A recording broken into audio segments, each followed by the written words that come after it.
बिहार के राजनीतिक इतिहास को, कालखंड को अच्छे से समझ ले, अच्छे से जान ले। तो यादवों का ही पंचायत है, उस पंचायत में जाकर ये सारे लोग कर्पूरी जी के खिलाफ कैंपेन किया और कैंपेन करने के बाद वहीं के वोट से कर्पूरी जी चुनाव।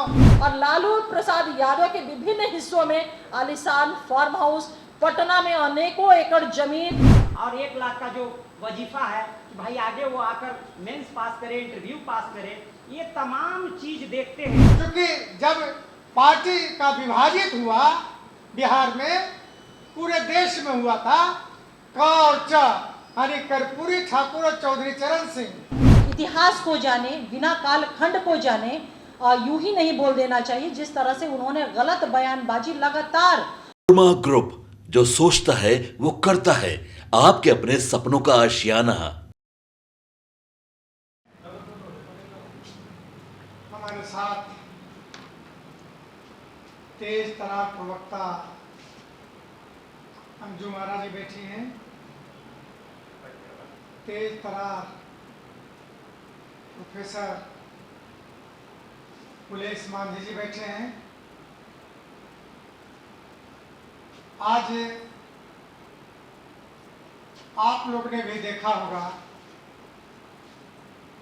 कि प्रतिपक्ष के नेता तेजस्वी यादव जी का ट्वीट आया। ट्वीट में कहा उन्होंने कि कर्पूरी ठाकुर 77 में आरक्षण लागू किया, पहली बार मुख्यमंत्री बने थे। पहली बार उन्होंने कहा कि 77 में पहली बार मुख्यमंत्री बने तो कर्पूरी जी ने आरक्षण लागू किया। तो मुझको लगता है कि कम से कम अपने पिताजी से सीख लेना चाहिए था।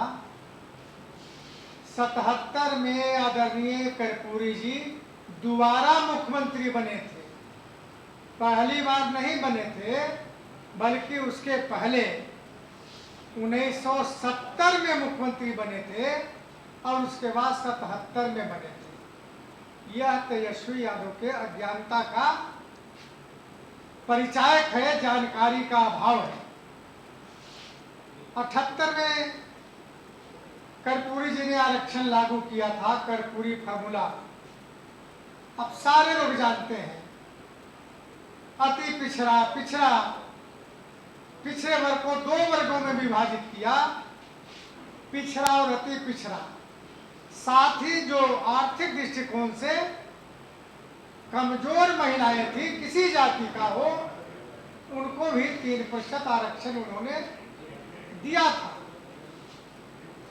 और उस आरक्षण के खिलाफ पूरे बिहार में बड़े आंदोलन हुए थे। हम लोग उस आंदोलन पक्ष में खड़े थे और 2.5 महीना जेल भी रहे पक्ष में जब आंदोलन किया था। जब हम लोग आंदोलन कर रहे थे तो तेजस्वी जी को आंदोलन के परिस्थिति का जानकारी अपने पिताजी से, लालू प्रसाद जी से लेना चाहिए था। हम जो बिहार के पटना के नौजवान थे, जो आरक्षण के पक्षधर थे, सारे जो युवा नेता थे, उसके समक्ष जाकर आग्रह किया था कि आप लोग ये आंदोलन में शामिल होइए। लेकिन एक नहीं, 5 बार लालू यादव को हम लोगों ने जाकर कहा कि कम से कम इस आरक्षण के पक्ष में आप खड़ा होइए। लेकिन लालू यादव टस से मस नहीं हुए और आरक्षण में शामिल नहीं हुए। तो फिर कैसे कहा जा सकता है कि लालू यादव, जो अति पिछड़ों का आरक्षण मिला था, उसके पक्षधर थे। इतना ही नहीं, कर्पूरी ठाकुर को अपमानित करने के लिए क्या क्या नहीं किया उन्होंने, हम व्यक्तिगत रूप से जानते हैं। क्योंकि जब पार्टी का विभाजित हुआ बिहार में, पूरे देश में हुआ था, क और च यानी कर्पूरी ठाकुर और चौधरी चरण सिंह 2 भाग में विभाजित पार्टी हुआ था। एक का नेतृत्व आज स्वर्गीय चौधरी चरण सिंह कर रहे थे और दूसरे का नेतृत्व आदरणीय कर्पूरी ठाकुर कर रहे थे। ये लालू यादव चरण सिंह के साथ थे, कर्पूरी ठाकुर जी के साथ नहीं आए। और इतना ही नहीं, उन्होंने कहा, कर्पूरी ठाकुर को कपटी ठाकुर कहा, यानी कपट भरा शब्द उन्होंने कर्पूरी ठाकुर के बारे में चर्चा किया। उतना ही नहीं, जब कर्पूरी ठाकुर जी लालू जी के आवास पर मनाने गए थे कि आप हमारे साथ रहिए, तो दही चूड़ा खिलाए और सार्वजनिक रूप से कहा कि एक थाली कर्पूरी ठाकुर आया और दही चूड़ा खा के चला गया। ये है लालू यादव का सोच आदरणीय कर्पूरी ठाकुर के बारे में। तो सवाल ये उठता है कि आरक्षण का सवाल जो खड़ा किया तेजस्वी ने, उनको जानना चाहिए कि 90 में जब मुख्यमंत्री लालू यादव बने तो सबसे पहला प्रयास उनका हुआ कि कर्पूरी फार्मूला को एक कर दिया जाए। अति पिछड़ा और पिछड़ा वर्ग को जो आरक्षण मिला था उसको एक करके पिछड़े वर्ग का आरक्षण कर दिया जाए। लेकिन सब मैं धन्यवाद देता हूं आदरणीय नीतीश कुमार जी को कि उन्होंने इसका विरोध किया कि जो अति पिछड़ा का आरक्षण है वह शामिल एक जगह नहीं होगा। जैसे उन्होंने आरक्षण दिया है वैसे ही चलेगा। ये आदरणीय नीतीश कुमार जी के विरोध के कारण नहीं हो सका, वरना इनकी मंशा लालू यादव का था कि जो अति पिछड़ा का आरक्षण आदरणीय कर्पूरी जी ने दिया है उसको समाप्त कर दिया जाए, ये वह चाहते थे। इतना ही नहीं, जिस प्रकार कर्पूरी जी के प्रति उनका रवैया था, कभी भी कर्पूरी जी के व्यवहार को कभी पसंद नहीं करते थे लालू यादव। एक बार की कहानी है, शायद आप लोग भी जानते होंगे। कर्पूरी जी के पास कोई गाड़ी नहीं थी, नेता प्रतिपक्ष की गाड़ी एक ही हुआ करता था, खराब थी, खाना नहीं खाए थे। लालू जी को कहा उन्होंने कि जीप से हमको डेरा पहुंचवा दीजिए। लालू यादव ने इनकार किया। जो व्यक्ति नेता हो, गरीबों के लिए लड़ता रहा हो, पिछड़ों के लिए लड़ता रहा हो, वो व्यक्ति अगर विधानसभा से अपने आवास देश रतन मार्ग जाने के लिए गाड़ी मांगा, वह लालू यादव ने नहीं दिया। उनके दिमाग में किस प्रकार कर्पूरी ठाकुर के प्रति उनका भड़ास था या जो द्वेष था, यह जाहिर होता है। एक बात कहानी और बताना चाहते हैं, विस्तार से अंजुम जी और ये दोनों चर्चा करेंगे। 1984 के लोकसभा का चुनाव हुआ था, आप लोग सभी जानते होंगे या सुना होगा। आदरणीय कर्पूरी जी समस्तीपुर से लड़ रहे थे लोकसभा का चुनाव। ये सारे लोग मिलकर कर्पूरी जी को हराने का किया। धमाल एक बस्ती है दल सिंह सराय में, उस धमाल जो यादवों का ही पंचायत है, उस पंचायत में जाकर ये सारे लोग कर्पूरी जी के खिलाफ कैंपेन किया और कैंपेन करने के बाद वहीं के वोट से कर्पूरी जी चुनाव हार गए। यह इन लोग का कर्पूरी जी के प्रति रवैया था। उतना ही नहीं, चुनाव हारने के बाद जो समीक्षा बैठक गेट पब्लिक लाइब्रेरी में हुआ था, गर्दनीबाग के गेट पब्लिक लाइब्रेरी में, इन लोगों ने कर्पूरी ठाकुर को अपमानित करने का भी साजिश किया था। लालू यादव के लोग मंच पर चढ़ गए थे, कर्पूरी ठाकुर को पकड़ने की कोशिश किया था। अगर हम लोग नहीं रहते तो शायद कर्पूरी ठाकुर को उस दिन लालू यादव अपमानित करा दिए होते। यह लालू यादव का रवैया कर्पूरी ठाकुर के सामने समक्ष था। इतना ही नहीं, जब कौर च हुआ तो सालीमपुर का कार्यालय लालू यादव कब्जा करना चाहते थे। जो पार्टी का कार्यालय था वह कार्यालय प्रयास किया उन्होंने, लेकिन शहर के नौजवान चाहते थे कि नहीं, यह कार्यालय कर्पूरी ठाकुर की पार्टी का रहे, तो रहा। लालू यादव को कब्जा नहीं करने दिया। हर तरह से कर्पूरी ठाकुर को कमजोर करने का प्रयास लालू यादव ने किया। आज उनके बेटे कहते हैं, कर्पूरी ठाकुर का नाम लेते हैं, कर्पूरी ठाकुर के आरक्षण की बात करते हैं और कहते हैं कि जदयू वाले सफाई दे। मैं सफाई देता हूं कि इस आरक्षण के पक्ष में सारे लोग थे, लालू यादव के छोड़कर कोई विपक्ष में नहीं था। लालू यादव चाहते थे ये आरक्षण समाप्त हो जाए, अति पिछड़ा का जो आरक्षण मिला है वो समाप्त हो जाए। यह तेजस्वी यादव से पूछना चाहिए कि आपके पिताजी क्यों आरक्षण समाप्त करना चाहते थे। यह भी पूछना चाहिए कि आपको जानकारी नहीं है, पहली बार मुख्यमंत्री कर्पूरी जी नहीं बने थे, दोबारा मुख्यमंत्री 77 में बने थे। यह जानकारी लेना चाहिए तेजस्वी यादव जी से। राजनीति करने चले हैं तो आपको देखना जानना चाहिए, इतिहास से भूगोल पढ़ना चाहिए कि क्या कौन कौन सी घटनाएं बिहार में किस वक्त हुआ, कौन सी राजनीति बिहार में चले, ये बात जानना चाहिए। यूं ही नहीं जो मन में आए आरक्षण के सवाल पर या कर्पूरी जी के सवाल पर कोई बात बोल दे, ये अच्छी बात नहीं है। इतना ही मैं कहना चाहता हूँ और अंजुम जी को मैं देता हूँ माइक। बिहार में क्या है सभी लोग जानते हैं, उनकी राजनीति है अभी मुझे वोट दो। अभी चुनाव का समय है, जब भी चुनाव का समय आता है ये दोनों कहते हैं अभी मुझे वोट दो, और जब कोई सरकारी काम आए तो नोट दो।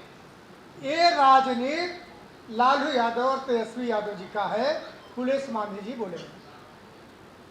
ठीक ही बताए हमारे वरिष्ठ नेता और प्रवक्ता नेहरा कि उन्होंने उनका जो कार्यकाल रहा 90 से 97 तक और फिर 2000 तक, 2005 तक जो सत्ता 15 साल का है, उस बीच वो नौकरी के नाम पर जमीन ही तो अधिग्रहण करवाए लिखवाए हैं, जिसका आप सब गवाह हैं, पूरे राज्य गवाह है। दूसरी बात, वो कर्पूरी जी के अति पिछड़ा को विकास की बात उन्होंने देखिए लाइन बाय लाइन मुझसे सवाल किए अंजुम महाराज जी। उसी तरह आप कहते हैं दलितों का विकास किए, अनुसूचित जाति का विकास किए, तो आप विकास के समय अनुसूचित जातियों की दंगा में हत्याएं कितनी हुई, 118 नरसंहार। क्या बात है, क्या अरवल, क्या भोजपुर, आरा, बक्सर, इन सभी जिलों में लोग बेटी और बहनों का शादी नहीं करता था, रात शाम जाता नहीं था। और वो डार्क युग, वो गहने गुड़िया बेचने वाले जो सुनार का दुकान, वो सब में आतंक मचा हुआ था। सब लोग समय से पहले दुकान बंद करके जा रहे थे, सब लोग पलायन कर रहे थे बिहार से। और विकास, आप विकास उनका बताइए ना। आज जैसे नीतीश कुमार जी 2005 में सत्ता में आए तो 2006 में उन्होंने सबसे पहले वो आयोग का गठन किया। आयोग का गठन 2007 में होता है और आयोग की अनुशंसा पर बिहार महादलित विकास मिशन की गठन होता है और उसके अनुशंसा पर दर्जनों योजना को उन्होंने चिन्हित किया और कहा उन्होंने कि महादलित दलित तक कोई रोड नहीं था, महादलित दलित तक कोई बिजली का पोल नहीं था, महादलित दलित टोलों में वो नाले नहीं थे, वहाँ तक जाके सड़कें टूट भंग जाती थी, मिट्टी का रहता था। तो ये स्पेशल प्लान के तहत उन्होंने एक एक अनुसूचित जाति के टोलों में, पिछड़ों के टोलों में जहाँ बिजली के खंभा गड़वाना, उनको तक रोड पहुँचाना, पक्की सड़क पहुँचाना, उनको सामुदायिक भवन दिलाना, उनके बच्चों को स्पेशल कपड़ा का पोशाक, उनके लिए स्पेशल छात्रवृत्ति, 1 to 10 छात्रवृत्ति, तमाम। ऐसा नहीं कि ना केवल वो उनके बच्चों को, पिछड़ों के बच्चों को, और तो और आगे जाकर के आज आप देख सकते हैं कि उनके लिए चाहे 10 लाख का उद्यमी योजना हो, चाहे उनके लिए स्टूडेंट क्रेडिट कार्ड हो, चाहे उनके बच्चों के लिए यूपीएससी बीपीएससी का 50,000 का अनुदान और 1 लाख का जो वजीफा है कि भाई आगे वो आकर मेंस पास करे, इंटरव्यू पास करे, ये तमाम चीज़ देखते हैं। चाहे वो अगर इससे भी आगे अगर वो पढ़ने में सफल नहीं हो रहे हैं तो उद्योग के क्षेत्र में उनको मुख्यमंत्री उद्यमी योजना के तहत, पिछड़ा अति पिछड़ा उद्यमी योजना के तहत, महिलाओं के उद्यमी योजना के तहत, युवाओं का उद्यमी योजना के तहत, अनुसूचित जाति और जनजाति के उद्यमी योजना के तहत 10 लाख का अनुदान, 5 लाख फ्री और 5 लाख का जो वापसी है वो लगभग 84 किस्तों में है। और जब आप कमाने लगेंगे तो इतनी बड़ी स्वायत्त व्यवस्था का ऋण और लोन देकर अलग से निगम बना करके देने का फैसला देश भर में नहीं हुआ। और ये जो विकास का चीज जब देखे, 10,000 विकास मित्र बनाना, 20,000 लगभग टोला सेवक, 29,000 टोला सेवक, ये सब के सब अनुसूचित जाति, पिछड़ा के बीच में जो अल्पसंख्यक तालवी मरकज के लोग हैं मुस्लिम परिवार के, उनके बीच ड्रॉप आउट था। उनके 12%, 12.5% बच्चे विद्यालय से बाहर थे। उन सारे बच्चों को विद्यालय में जोड़ने का काम हमारे नेता नीतीश कुमार ने सर्वे कराकर एकदम 1 to 1 डोर टू डोर जिस तरह का काम किया गया, विकास की योजना दिलाने के लिए महादलित विकास मित्रों की बहाली किया 10,000, वो सबको जब लाभ मिलने लगा तो अब ये वाहवाही लूट रहे हैं, अब ये क्रेडिट लेना चाहते हैं, अब ये वोट बटोरना चाहते हैं। ऐसे तो होता नहीं है। आपको वही 15 साल मौका मिला तो आपके पिताजी माताजी ने कुछ नहीं किया, उनके बीच वो दरार पैदा हो गया, गैप पैदा हो गया। लोग बड़े पैमाने पर पलायन कर रहे थे। बिहार पे बेचारे हतोत्साहित थे। बिहारी कहलाना अपने आप को नहीं चाहते थे, छुपाते थे अपना परिचय। जब नेता नीतीश कुमार का अपना सत्ता आता है तो आज अन्य राज्यों में भी जाकर अपना स्वाभिमान के साथ अपना नाम लेते हैं कि मैं बिहारी हूँ, मैं बिहार राज्य से आया हूँ, आई कम फ्रॉम बिहार। जो बातें आज लोग कह रहा है ये सब कोई तो जग जाहिर है।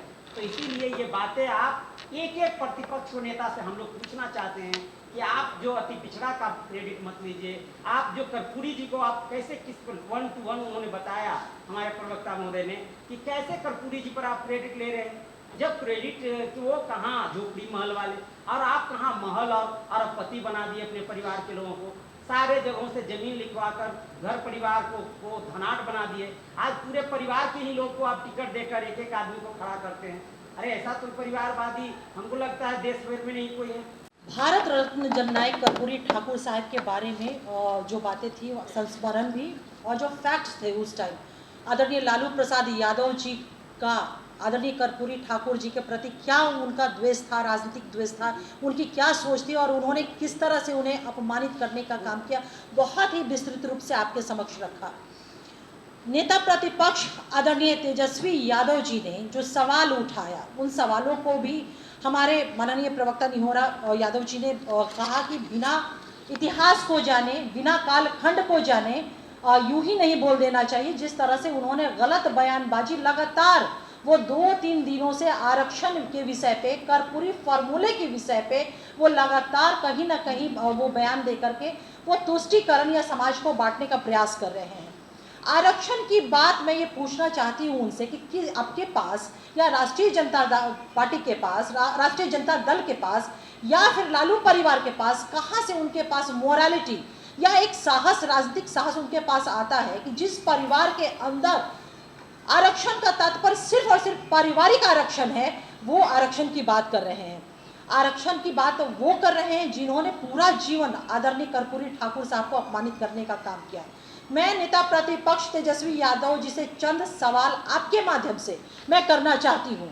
मेरा सवाल उनसे ये है कि क्या यह सही नहीं है कि श्री तेजस्वी यादव ने अपनी राजनीतिक अज्ञानता का प्रदर्शन करते हुए उन्हें 1977 में पहली बार, जिसे हमारे माननीय प्रवक्ता निहोरा यादव सर बता रहे थे, बयान दिया, जबकि जननायक दिसंबर 2070 में पहली बार मुख्यमंत्री बने तथा 1977 में वो दूसरी बार मुख्यमंत्री बने। जननायक कर्पूरी ठाकुर साहब ने मुंगेरी लाल कमीशन की जो सिफारिशें थी, आप लोग को याद होगा कि एक पूरे देश में एक चर्चा थी मुंगेरी लाल के हसीन सपने। ये वही मुंगेरी लाल के हसीन सपने कह करके मजाक उड़ाया जाता था इस देश में, क्योंकि मुंगेरी लाल कमीशन की जो सिफारिशें थी उसमें पिछड़ा वर्ग में जो बहुत ही जिनकी सामाजिक आर्थिक स्थिति खराब थी उनको अलग बाइफरकेट किया गया था।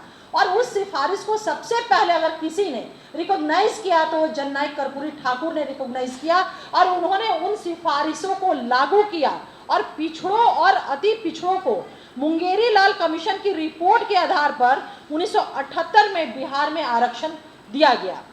मैं उनसे ये भी पूछना चाहती हूँ कि क्या ये सही नहीं है कि लालू प्रसाद यादव जी कर्पूरी आरक्षण जो अति पिछड़ा, महिलाओं, तमाम वर्ग के लोगों को मिला था, कर्पूरी आरक्षण को बिहार से समाप्त करना चाहते थे, लेकिन उस समय पटना के रविंद्र भवन में आयोजित अति पिछड़ा सम्मेलन में माननीय मुख्यमंत्री और हम सभी के सर्वमान्य नेता श्री नीतीश कुमार जी ने लालू प्रसाद यादव की घोषणा का घोर विरोध किया और कहा कि जब तक नीतीश कुमार बिहार में है तब तक कर्पूरी ठाकुर जी के द्वारा दिए गए आरक्षण फार्मूले को कोई खत्म नहीं कर सकता।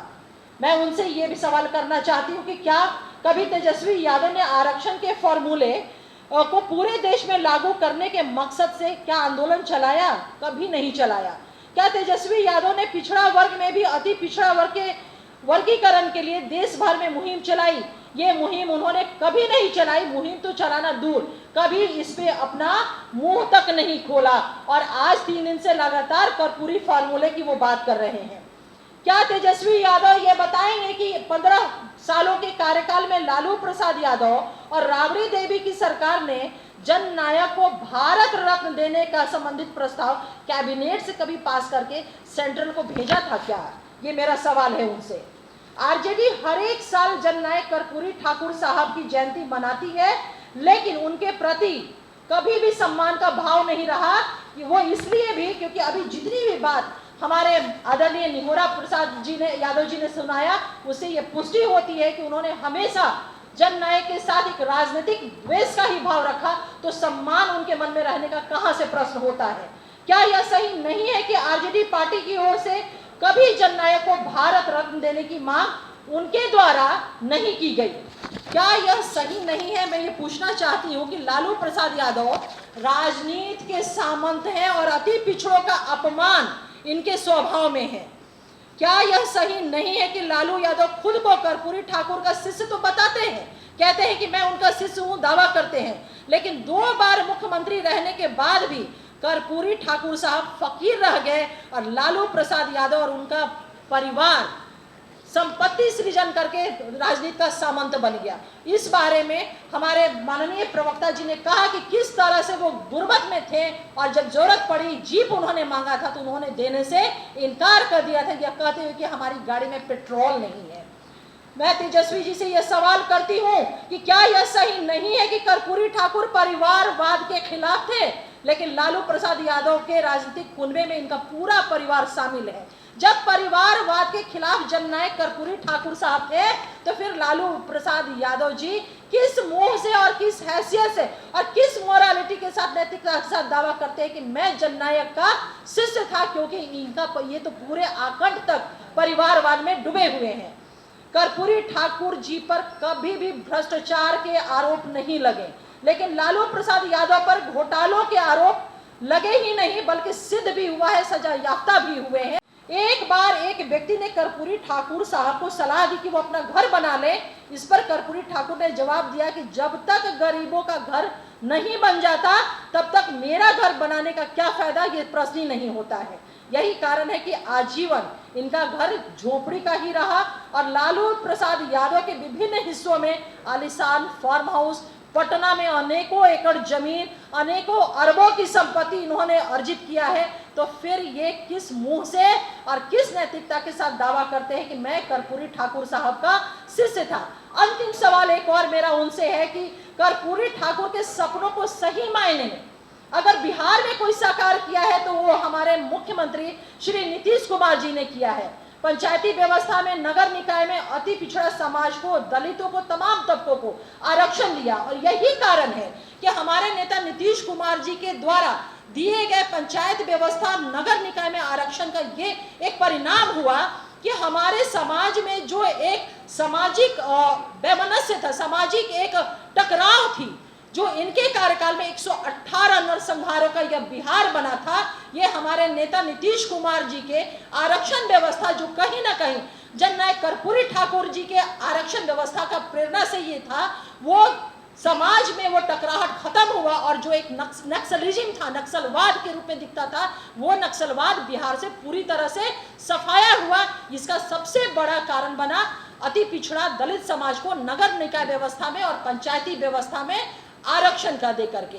तो मैं यही कहूंगी कि तेजस्वी यादव जी जब भी कुछ बोले तो पहले बिहार के राजनीतिक इतिहास को, कालखंड को अच्छे से समझ ले, अच्छे से जान ले, तब जाकर के मुंह खोले। बेवजह राजनीतिक विपक्ष में होना, विपक्ष का कर्तव्य है कि वो विरोध करे, लेकिन वैसी बातों का जो इतिहास और कालखंड गवाह है इस बात का, वो करके अपनी भद पिटवा रहे हैं। तो मैं यही कहूंगी कि देखिए, बिहार ने नीतीश कुमार जी के नेतृत्व में विकास को पहचाना है, विकास को जाना है, अपने मुस्तकबिल को वो बनाना चाहती है और आप कितना भी कुछ बयान दे ले, इस तरह का बयान ये कंप्लीट राजनीतिक तुष्टीकरण की प्रेरणा से लिया गया ये बयान है। इस तरह का बयान आप न दें, क्योंकि बिहार की जनता आपके पॉलिटिकल चरित्र को बहुत अच्छे से न सिर्फ जानती है बल्कि उसे समझती भी है और आपसे सतर्क भी है। बहुत बहुत धन्यवाद। पनोरमा ग्रुप, जो सोचता है वो करता है। अगर ये वीडियो पसंद आई और वह बिहार के राजनीति और बिहारियत से सरोकार रखेनी तो सब्सक्राइब बटन दबा के चैनल के सब्सक्राइब कर ली। ओजे एगो घंटी बा, ओकरा बटन दबा देला से कुल सटीक और मारक खबर रुआ मुफ्त में मिल जाई। अगर रुआ पत्रकारिता के हमनी के नया प्रयोग में सहयोग कर चाहतानी तो ज्वाइन बटन दबा दी। पेटीएम नंबर नोट कर ली 9386816700। धन्यवाद।